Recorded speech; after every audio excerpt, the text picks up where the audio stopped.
Siempre le digo a los hermanos que gracias. Llegaron esta es la introducción que les di a los hermanos este día, y ya los pastores ya lo copiaron. Así que ese era el tema, era el entremés para los que estuvieron aquí en la tarde. Pero de todas maneras vamos a estar tocando algunos puntos que todos ustedes tienen que disfrutar. Dígame, les dije que antes de venirme para acá, yo le pedí a Dios que me ayudara, para que me iluminara qué les tenía que predicar a ustedes. Y le doy gracias a Dios porque Él puso en mi corazón que yo predicara de números.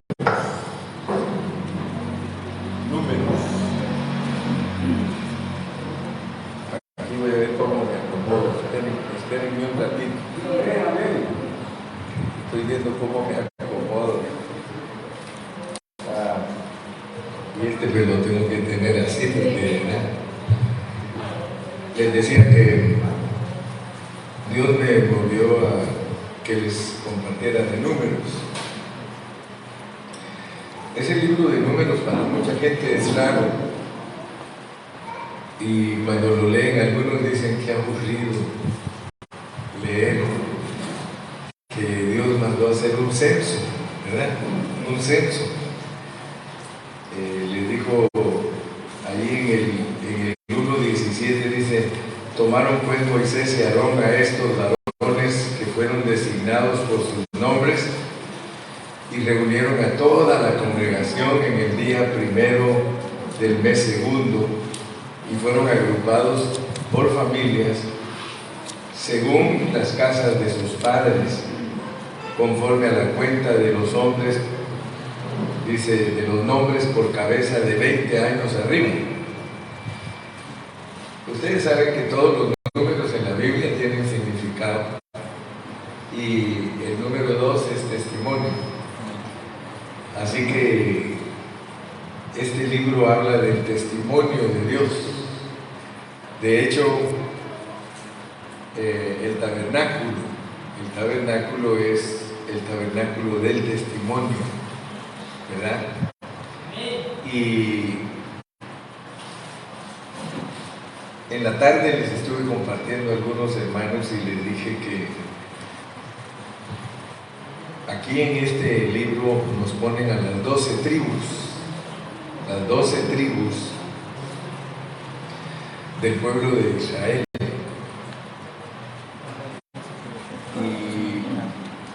Y este libro solo se divide en 3 partes. A pesar que tiene 36 capítulos, solo se divide en 3 partes. La primera parte es cómo se forma un ejército.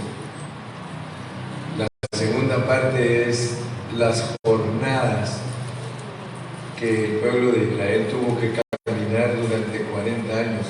Así le llama, en el capítulo 33 le llama jornadas o estaciones. Y es sorprendente que cada una de esas jornadas, cada una de esas estaciones tiene entrada y salida. O sea que yo quiero que ustedes vean que el programa de Dios es maravilloso, tiene entrada y tiene salida. Y quiero que ustedes vean que las 12 tribus representan al pueblo de Israel, pero esa es una fotografía de lo que somos nosotros como iglesia. Ustedes saben que vivimos en un tiempo donde nos han enseñado de todo, nos han enseñado la palabra de Dios, y los cristianos saben de todo, pero muy raro el que sabe presentar en orden el pensamiento. O sea que nos han enseñado de todo, pero revuelto. Y Dios lo que quiere es que nosotros conozcamos su propósito en una manera ordenada. Entonces yo quiero que ustedes aprendan a ver fotos. ¿A cuántos de ustedes les gusta ver fotos? Si les gusta ver fotos, les gusta el Facebook.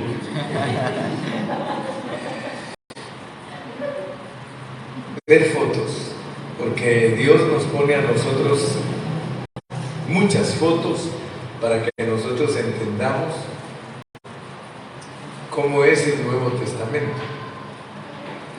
Por eso tenemos muchos libros del Antiguo Testamento, tenemos 39 libros del Antiguo Testamento y solo 27 del Nuevo. Pero Dios nos pone fotografías. Entonces oigan lo que quiero que se les quede, ojalá se lo pudieran aprender de memoria. El tema de Números es: para el pueblo de Dios, Cristo es quien le da sentido a su vida. Para el pueblo de Dios, Cristo es quien le da sentido a su vida. Vamos a repetir. Para el pueblo de Dios, Cristo es el que le da sentido a su vida. El testimonio de ellos y su centro. Es un título bien grande. Para el pueblo de Dios, Cristo es quien le da sentido a su vida, el testimonio de ellos y su centro, así como su líder, su camino y su meta en sus jornadas y combates. Si no se les queda por de pronto, no se preocupen, se lo van a aprender después. Pero quiero que vean pues que el tema de ese libro Números es: para el pueblo de Dios, Cristo es quien le da sentido a su vida, el testimonio de ellos y su centro, así como su líder, su camino y su meta en sus jornadas y combates. Recuérdense, el libro tiene 3 asuntos importantes: cómo se forma un ejército, sus jornadas y cómo se combate. Quiero decirles que cuando les mencioné que sabemos de todo y sabemos mucho, pero debemos de recordar algo, y es que el pueblo de Israel para nosotros representa la iglesia. Ellos son una sombra, son un tipo. La iglesia es la realidad. Y el pueblo de Israel lo usa Dios para mostrarnos cómo es la iglesia, pero tenemos que ejercitar nuestro espíritu para captar. Porque la iglesia la representa Dios como 12 tribus. Por eso es que hay iglesias de toda clase. O sea que acuérdense, las tribus representan a la iglesia del Señor, pero habemos de toda clase de iglesia. Hay pentecostales, hay bautistas, hay presbiterianos, hay metodistas, hay de todo. Y yo me recuerdo que un tiempo estudiamos la fe común. Si alguno se acuerda, cuando estudiamos un poco de la fe común, la fe, dice la Biblia, que es común porque todos la tenemos. La salvación es común porque todos la tenemos. Ningún cristiano es más salvo que otro. Ningún cristiano es especial en su salvación más que otro. No. La salvación de Dios es para todos. En nosotros es común la salvación. En nosotros es común la fe. Solo tenemos que aprender a distinguir quiénes realmente son nuestros hermanos en Cristo. Nuestros hermanos en Cristo son todos aquellos que cumplen con 6 requisitos del Nuevo Testamento, ¿verdad? Y ya los hemos estudiado, no se los voy a decir hoy, pero todos los cristianos genuinos, todos creen que Cristo Jesús murió por ellos. Todos creen que la palabra de Dios es infalible. Todos creen que hay un solo cuerpo de Cristo. Bueno, cuando estudiemos otra vez los componentes de nuestra fe, nos vamos a dedicar más a eso, pero ahorita lo que quiero nada más es tocar, que ustedes vean que la iglesia tiene de toda clase de colores y de sabores de cristianos. Si ustedes hablan con un hermano de otra congregación, no cree igual que ustedes. Si hablan con otro de otra, tampoco creen igual, pero hay una cosa que sí creen todos, que Cristo murió por ellos. Y que Cristo los ha perdonado, y que Cristo los ha lavado, y que Cristo los ha limpiado. Todos los hermanos creen. Por eso es que para entender la iglesia no vayamos a ser escasos y muy cortos de nuestro entendimiento, porque la iglesia del Señor es muy amplia. La iglesia del Señor, todo hermano que usted encuentre que le dice que él ha aceptado a Cristo, es su hermano, aunque no se reúna con usted. Todos ellos son nuestros hermanos y tenemos que amarlos. Nosotros, Pan de Vida enseña el verdadero amor de Cristo para todos los cristianos. Pero estamos divididos en 12 tribus. La tribu de nosotros puede ser que sea pequeña, porque nosotros nos identificamos como el ministerio Pan de Vida. No tenemos denominación. Tener denominación es ser bautista, ser presbiteriano, ser metodista, ser pentecostal. Esas son denominaciones. Pero nosotros nunca hemos enseñado que tenemos denominación, porque eso divide a los hermanos. Pero sí entendemos que Dios a todos nos tiene en diferente tribu. Eso es aplicando la foto. Aplicando la foto del Antiguo Testamento de las tribus, nosotros debemos de entender entonces que pertenecemos a diferentes tribus, pero un solo cuerpo. Un solo cuerpo. En toda la tierra solo hay un cuerpo y se llama el cuerpo de Cristo. Entonces vean que Dios puso a las 12 tribus de Israel para formar el pueblo de Israel, y esas 12 tribus formaron el pueblo judío, y de los judíos nos vino a nosotros la salvación.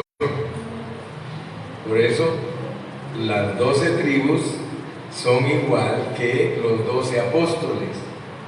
Ellos tienen una foto de 12 tribus para enseñar la foto de nosotros, que somos 12 apóstoles. Es nuestro fundamento, el fundamento de apóstoles y profetas. 12 apóstoles. Por eso cuando ustedes llegan al final de la Biblia y leen acerca de la Nueva Jerusalén, ustedes se dan cuenta que esa Nueva Jerusalén tiene 12 puertas y 12 fundamentos. 12 puertas porque son los patriarcas que representan el gobierno de Dios para entrar a lo que estamos aquí. Aquí entramos a algo. Nosotros entramos a la Nueva Jerusalén. La iglesia es la Nueva Jerusalén. Y para entrar a la iglesia se entra por 12 puertas. Si alguien quiere entrar del norte, entra por 3 puertas. El que vive en el sur, entra por 3 puertas. El que vive en el este, entra por 3 puertas. Y el que vive en el oeste, entra por 3 puertas. Porque nosotros venimos a ser cristianos por medio del Dios triuno. El Dios triuno, Padre, Hijo y Espíritu, es nuestra entrada a la vida de la iglesia. Amén. Entonces no se les olvide nunca que ningún grupo en particular puede reclamar que es la iglesia. Ninguno podemos decir, oh, nosotros somos la iglesia verdadera. No, la iglesia verdadera está dividida en tribus. ¿Por qué el número 12? Porque 12 es autoridad. La iglesia es la autoridad de Dios en la tierra. ¿Cuántos dicen amén? Amén. Entonces, no se les olvide que el tema de Números es: para el pueblo de Dios, Cristo es quien le da sentido a su vida. La vida suya y la vida mía no tendría ningún sentido si no tenemos a Cristo. Pero porque tenemos a Cristo, tiene sentido nuestra vida, y también Cristo es nuestro testimonio, y Cristo es nuestro centro, y Cristo es nuestro líder, y Cristo es nuestro camino y meta en nuestras jornadas y nuestros combates. Dicen amén los santos. Amén. Le pueden dar un aplauso a Cristo.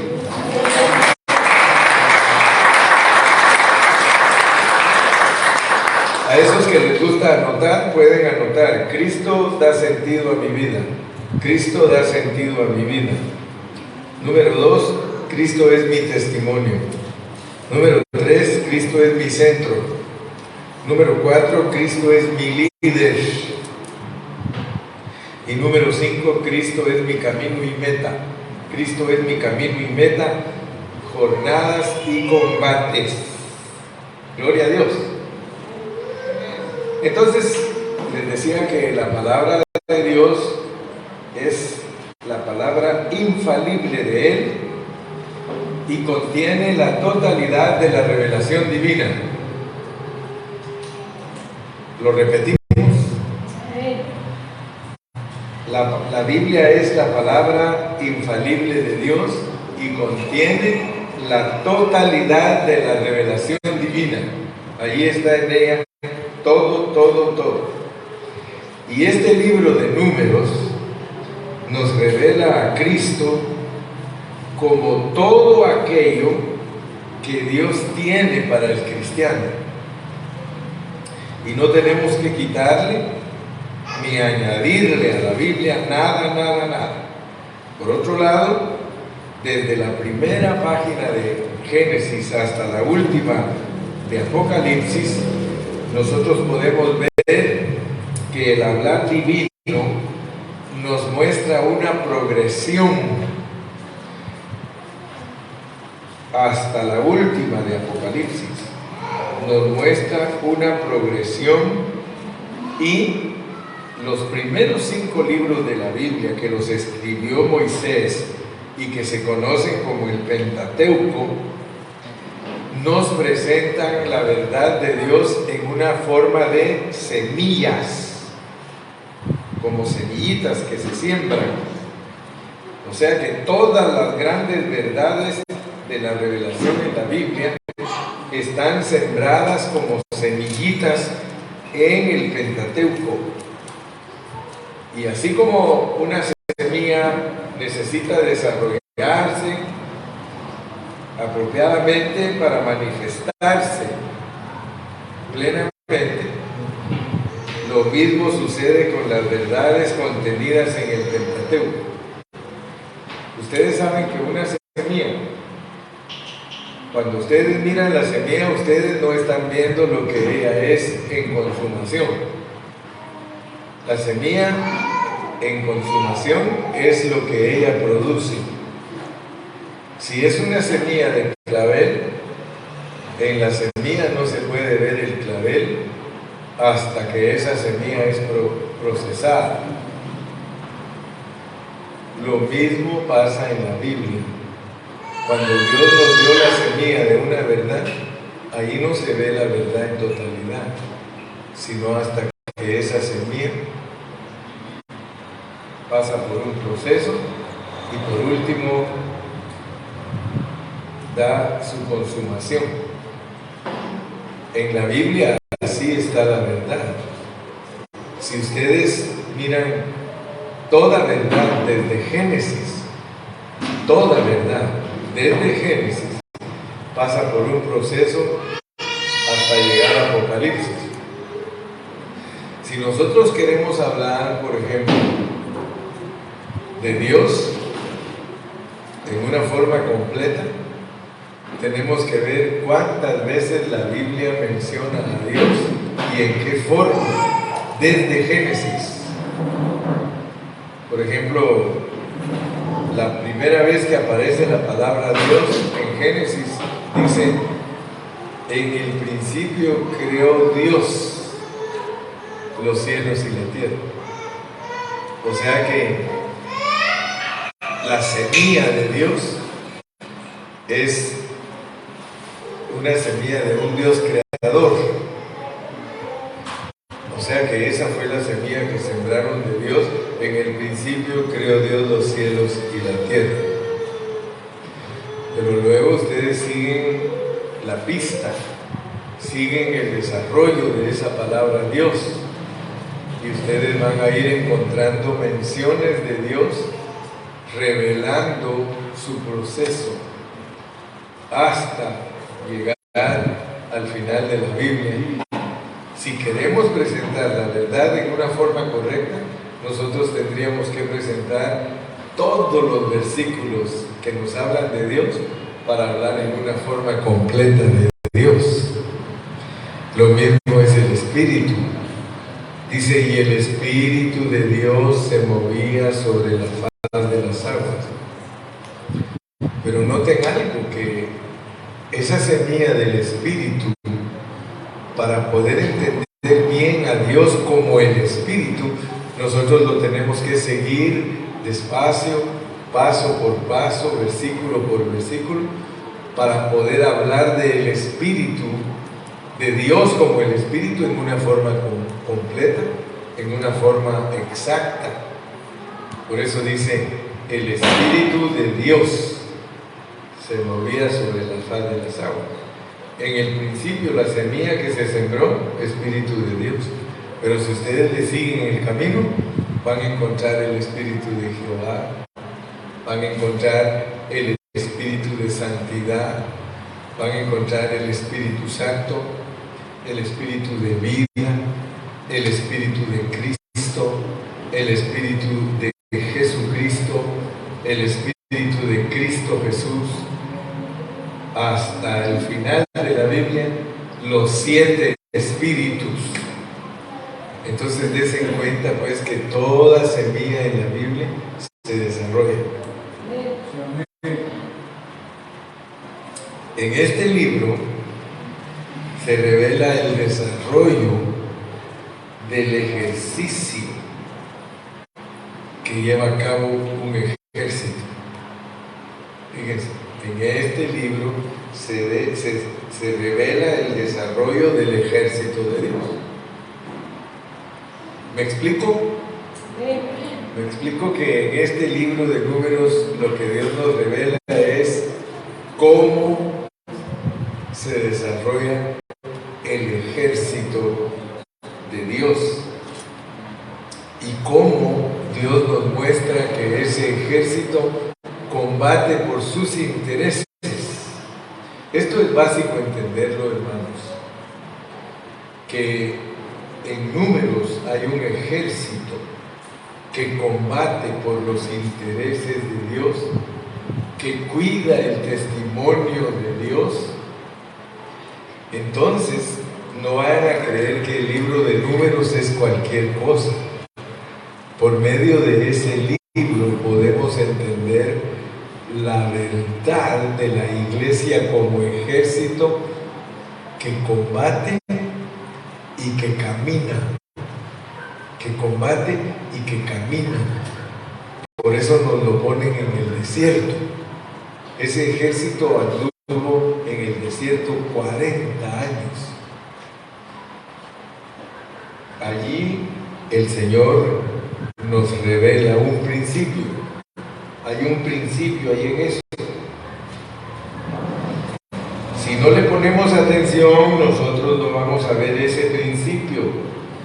Este libro de Números, al igual que Levítico, al igual que Éxodo, contiene muchas de las grandes verdades a manera de semillas. Sin embargo, este es un principio con el cual no todos los lectores de la Biblia están familiarizados. Si Dios no nos abre el entendimiento, nosotros no alcanzamos a ver cómo es que Dios nos está mostrando que debe ser la iglesia. O sea que nosotros en el Nuevo Testamento leemos que debemos ser santos, que nuestra lucha no es contra carne ni sangre, que no peleamos contra carne ni sangre, sino contra principados, contra potestades.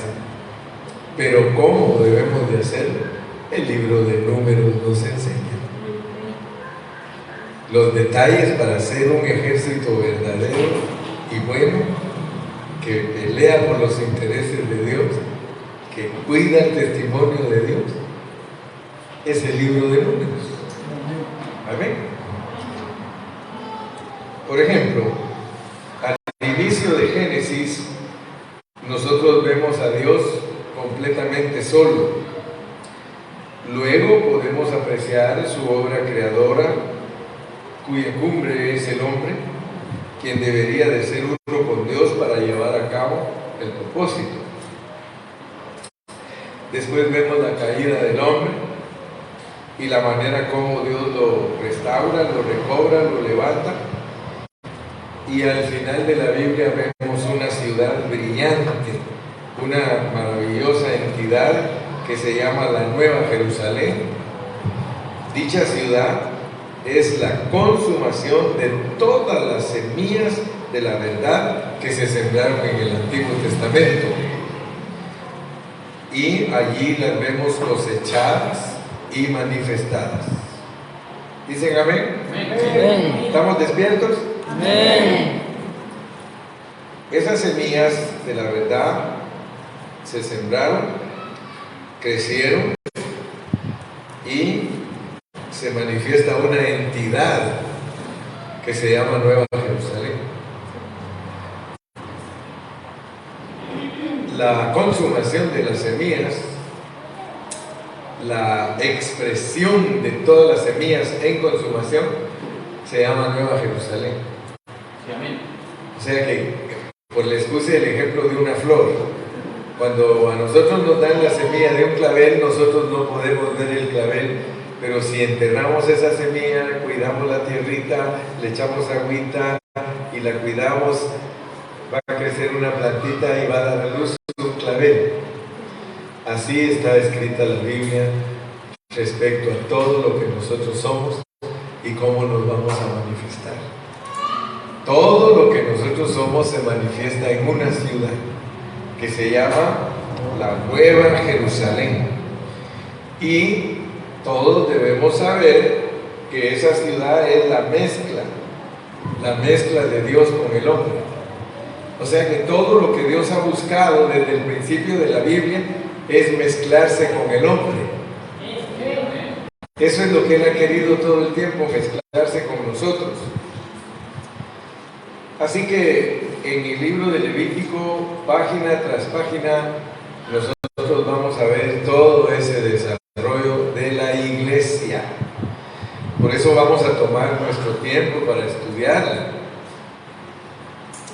Yo preparé 10 mensajes, apenas estoy en el primero y quiero ir despacio porque esto es como cuando vamos a la escuela y aprendemos cómo es que Dios nos quiere bendecir con su palabra.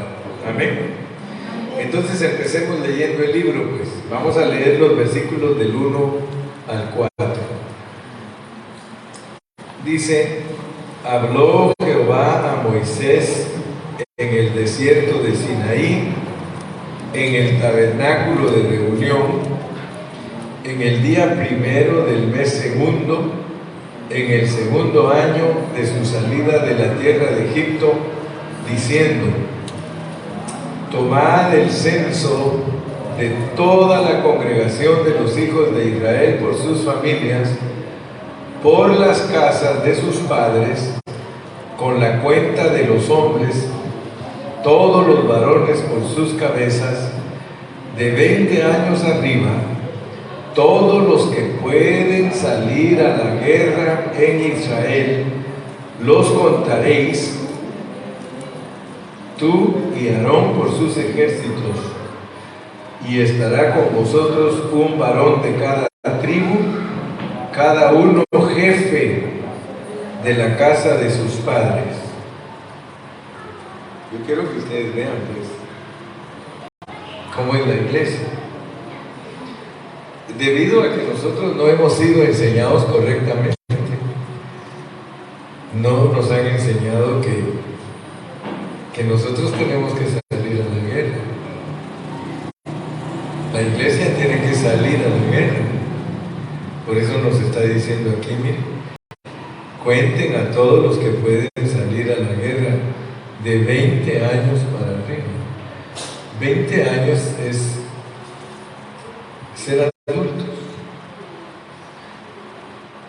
Ustedes van a ir encontrando cosas aquí que son sorprendentes. Y debemos de orar a Dios para que Dios le dé sabiduría a nuestros pastores, para que nuestros pastores sepan lo que es salir a la guerra, todos los que tengan 20 años para arriba. Está hablando de gente que pueda dar testimonio. El número 2 es testimonio. Nosotros tenemos que tener gente que dé testimonio. Dar testimonio, hermano, es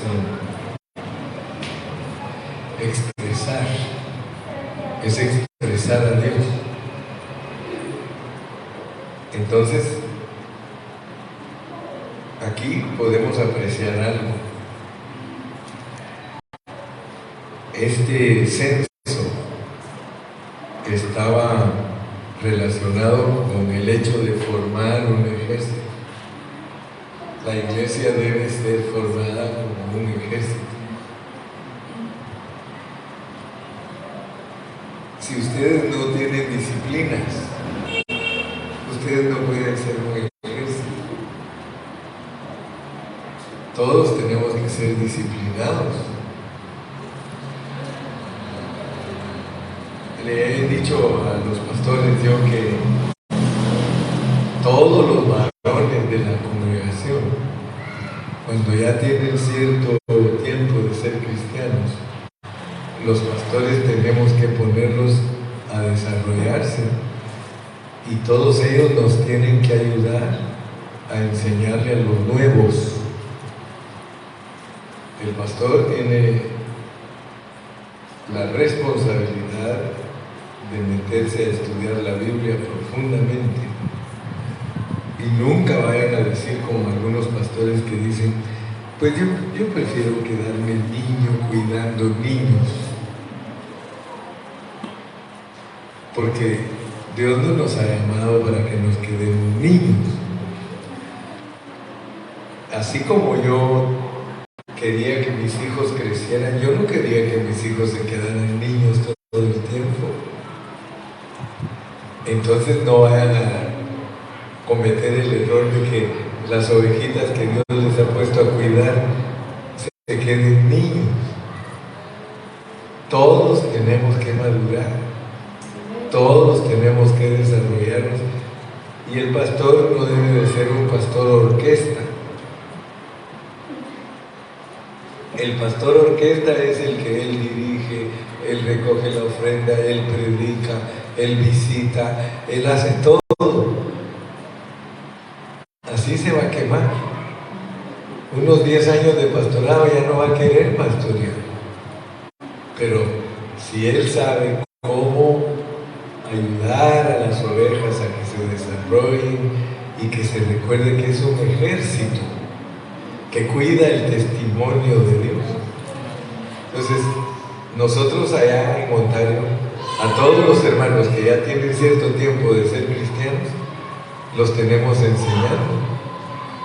Aquí está Chuy, Jesús, es mi tocayo que se llama José también, y ahora con su amada esposa. Mire, ¿qué hace que estos dos no pensaban ni siquiera que Dios los iba a unir? Y ahora ya son esposos. Y dice el hermano Agustín, desesperado viene para llegar. No, ustedes son lindos, ustedes son preciosos. Él tiene muchos años de estar conmigo, pero él tiene su célula. Él enseña, él todo el tiempo. Él a veces me dice, ay, yo no puedo enseñar como tú. Ni te preocupes, le digo, enseña como tú. ¿Verdad? Porque algunos quieren enseñar como el hermano Carrillo. Si el hermano Carrillo es el hermano Carrillo, ¿sí? Ustedes tienen que enseñar conforme Dios les ha dado, pero no se conformen a tener a sus niños chiquitos, pónganlos. Ya cuando alguien crece, a él se le encomienda que se dedique a cuidar niños, que le enseñe a los que vienen atrás. Así el pastor no se atrasa, él se mantiene con el ministerio. Por material ustedes no se pueden quejar, porque yo soy un pastor que todos los días les predico para que tengan material fresquito, todos los días. El pan nuestro de cada día, miren, ahí viene. Dice que la mujer sabia trae su pan de lejos. Desde Ontario les llega a ustedes su panecito, su pancito sabroso. Y todos nos estamos desarrollando, ¿sí? Y a cada uno de ustedes Dios les tiene un llamado especial. Los hijos de ustedes no son hijos míos, son nietos. Cada uno de ustedes tiene que tener sus hijos. Yo soy el abuelito Gilberto. Amén. Entonces, pidámosle a Dios que nos abra el entendimiento, que nos abra el libro. Dile, ábreme números, papá, ábreme números. Yo les pongo la muestra, pero ustedes tienen que orar, porque ustedes van a ir encontrando cosas que Dios se las da a ustedes también. Yo solo soy como el precursor, como que con el tractor les abro camino, y ustedes tienen que venir con sus tractores atrás de mí también, para que todos juntos abramos el camino. Así que hoy estamos comenzando el cuarto libro del Pentateuco escrito por Moisés. En estos 5 libros de Moisés se han sembrado todas las semillas de la verdad. Ahí están todas. Así que tenemos que creer que en cada uno de estos 5 libros del Pentateuco podemos ver cada punto de la revelación divina. Hoy en la tarde nos reunimos aquí en una mesita para dar el entremés. Los que vinieron temprano a comer con el hermano Gilberto ya se llevaron un poquito de enseñanza, de primicia. ¿Verdad que no estamos peleando para conquistar? ¿Para qué estamos peleando? Para cuidar. Porque muchos cristianos creen que están peleando para conquistar. Usted no está peleando para conquistar. Usted está peleando para mantener lo que ya conquistaron. Y por eso usé un ejemplo y les dije, un papá millonario les enseña a trabajar a sus hijos, pero no para que sean millonarios, sino que para que cuando él se muera y les deje los millones, que no lo vayan a derrochar y lo vayan a perder, sino que aprendan a cuidarlo, porque lo que cuesta es mantener la riqueza. ¿Sabe usted que en Estados Unidos, qué tristeza, la gente que se ha ganado la lotería no tiene nada de dinero? Se han ganado 100 millones, 200 millones, y pasado el tiempo sacan la historia de ellos sin ni un centavo. ¿Qué pasó? Nunca aprendieron a cuidar el botín. Nosotros tenemos un botín. Hay uno que ya conquistó por nosotros. Hay uno que dijo: aquí está servido todo. Ya morí en la cruz por ustedes. Ya resucité. Ya estoy sentado en la diestra. Apropiense. Apropiense. Abrácenlo por fe. Confiésenlo por fe. Bendigan a todos por fe. Enséñenles a todos a tener fe.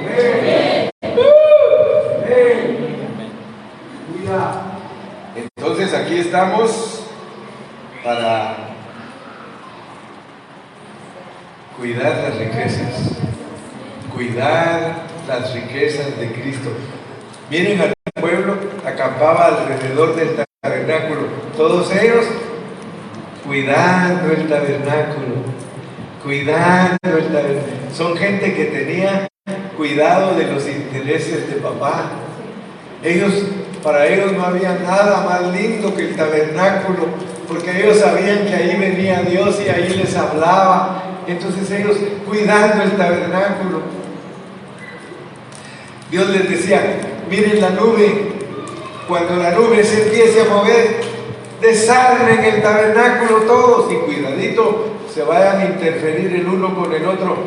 Cuidado que el que tiene que tapar todo con azul vaya a permitir que otro que no puede entrar mire las cosas. Fíjense qué tremendo.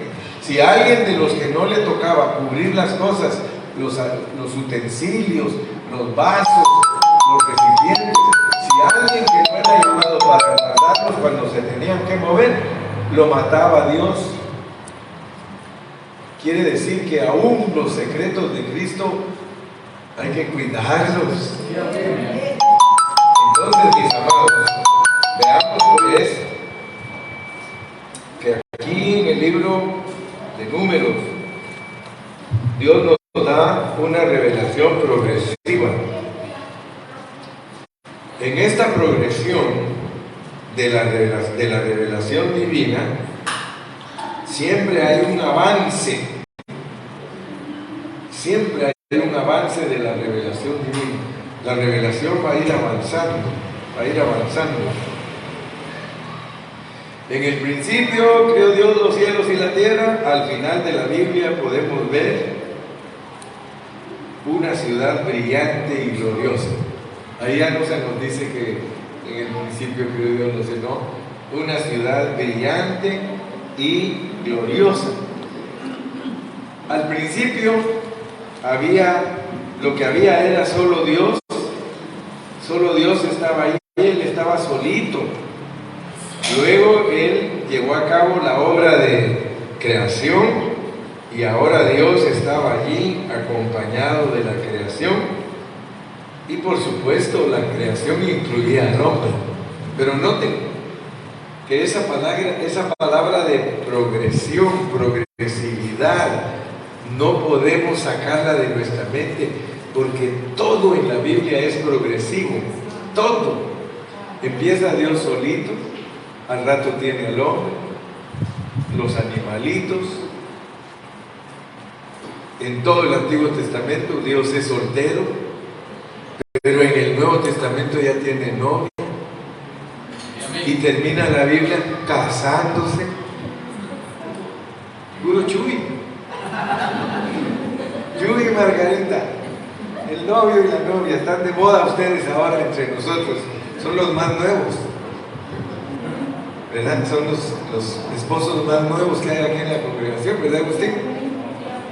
O ya se casaron otros. No, todavía no. Oh, sí, Julio también ya es de nuestro equipo. Ahora ya le digo don Julio. Don Julio. Muy bien, mis amados. Entonces, veamos el esquema general. Hay un esquema general del libro de Números.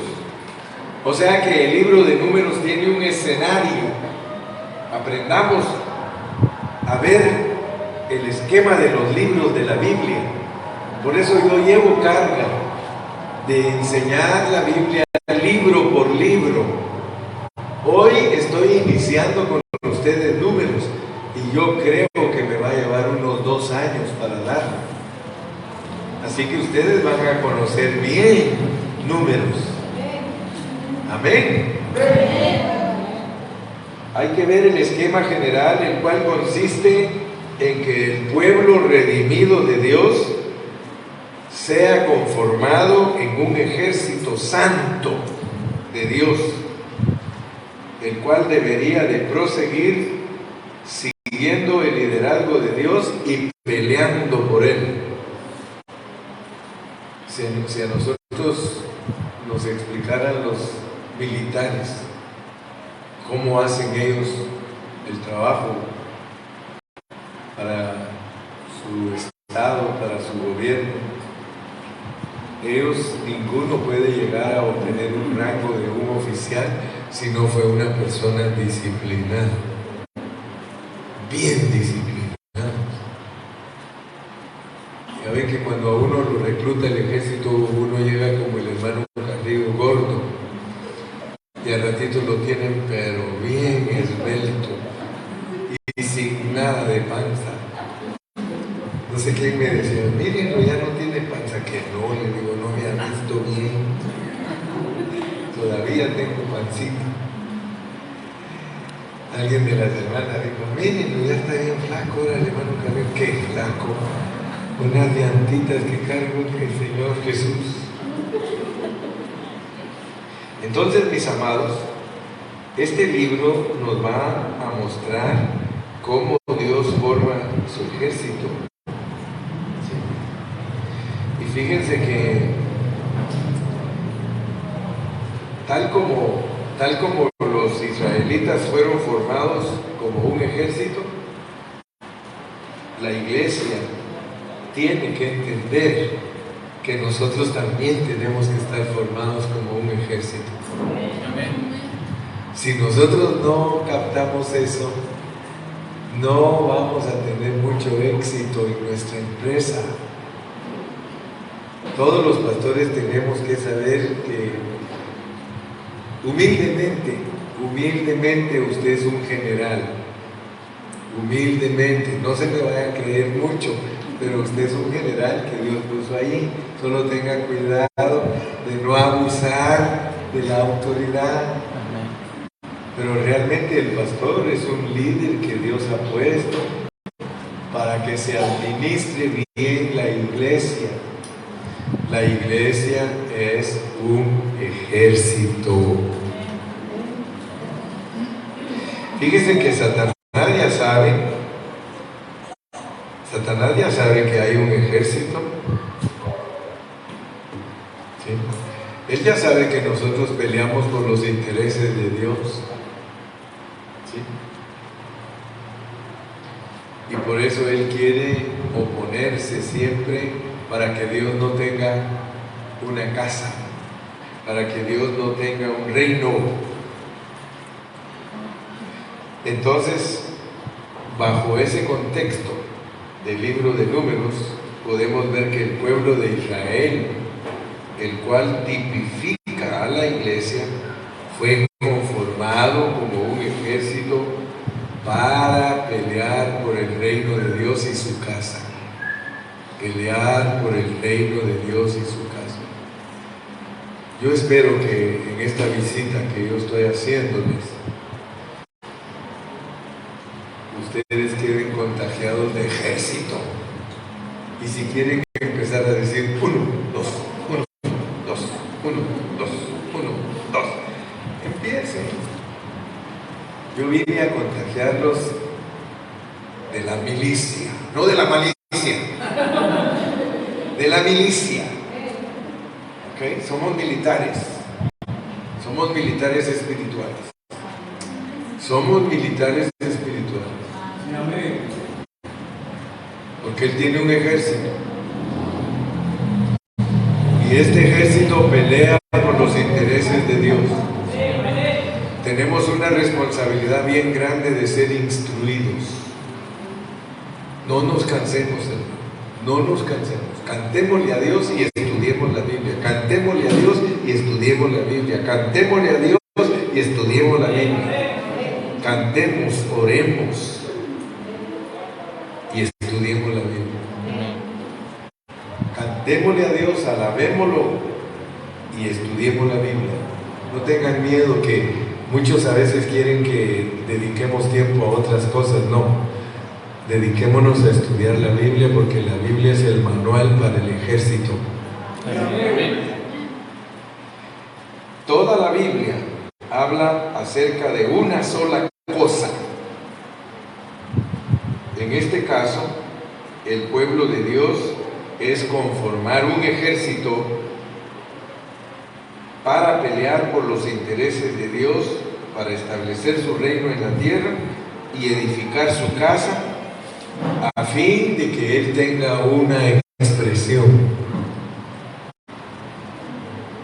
Nosotros debemos de saber que Él quiere una expresión, y por eso nos ha dicho que somos su ejército, y ese debe de ser nuestro propósito como creyentes, y es la razón por la cual estamos en la tierra. Se recuerda que en el entremés le dije que Dios ya sabe que nos puso aquí donde ya estaba el malo. Cuando Dios nos puso aquí en la tierra nosotros, Él ya sabía que aquí estaba el malo. Es más, el malo ya estaba esperándonos. Pero ¿por qué nos puso Dios aquí con el malo? Porque nosotros tenemos que derrotarlo. Nosotros tenemos que ganarle la batalla. ¿Por qué? Porque lo tenemos que juzgar. Vamos a juzgar a los ángeles caídos, vamos a juzgar al diablo, vamos a juzgar al mundo, todos los que tengamos facultad, pero no van a creer que ellos van a aceptar que nosotros los juzguemos si nosotros no somos el ejército y la expresión de Dios. ¿Qué creen que va a decir el diablo si alguno de nosotros lo quiera juzgar sin haber sido vencedor? Miren, Dios ni se atreve a poner a uno que no sea vencedor, que va a decir el Señor, el diablo se va a burlar de mis hijos. Pero qué tremendo el Señor, hermano, cuando ponga los vencedores. Y nos hizo reyes y sacerdotes, y juzgaremos al diablo, a los ángeles caídos. Y cuando usted los esté juzgando, usted que es vencedor, cuando usted los esté juzgando, ellos van a estar, miren, oyendo la sentencia. Ah, pero cuidadito, que alguien que no está vestido de boda quiere hacer algo, y lo sacan. Y ese que está aquí que no está vestido de boda, sáquenlo, no es digno. Satanás no va a aceptar el juzgar suyo si usted no es vencedor. Por eso más nos vale que seamos vencedores. Entonces Dios les decía que aquí en la Biblia solo se habla de una sola cosa, y esa cosa es que Dios quiere tener una expresión, porque Él quiere establecer su reino y edificar su casa. Amén. ¿Cuántos de ustedes saben que Satanás se asusta cuando nosotros tocamos la realidad del propósito divino? No van a creer que estas reuniones le son placenteras a Él. Estas reuniones de nosotros las detesta. Solo imagínense, viene a oír y dice, híjole, ya están otra vez hablando de formar el ejército. Ya están otra vez hablando de que me van a vencer. Ya están otra vez hablando de que van a establecer el reino. Mejor me voy. Hay que se queden ahí. Y se van, hermano. Se va, él huye despavorido.